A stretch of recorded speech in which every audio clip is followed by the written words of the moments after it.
Have you ever come away from a situation and you've got that sinking feeling in your stomach that a conversation has gone really badly, you don't feel you were taken seriously, you perhaps didn't even say what you wanted to say, and you have a sense that the other person didn't respect you or spoke to you in a way that is totally unacceptable to you? Now what do?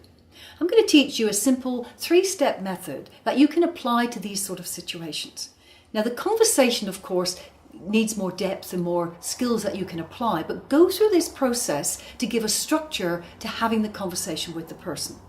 The acronym I use for this is ATOMS. Assumptions, be open and tentative, and say what you want to say. Let's start with the A, assumptions. When you come away from a conversation, get a piece of paper and write down all your assumptions, not whether they're right or wrong or whether they were intended. Maybe you say, the person didn't take me seriously. I don't think they're interested in this project. They said they wanted to come to a party, and yet I don't get the feeling that they're not. These are your assumptions and they're real, but they're unproven pieces of information. Your job is to go back and have the conversation in an open and tentative way to check out the intentions.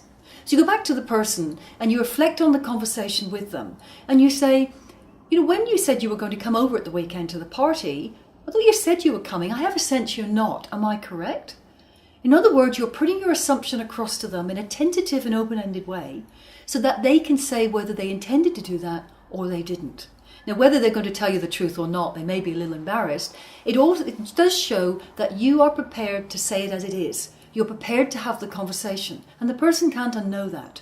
The last part of this, when you've worked through all these issues, is the S. Say what you want to say and how you want to be treated.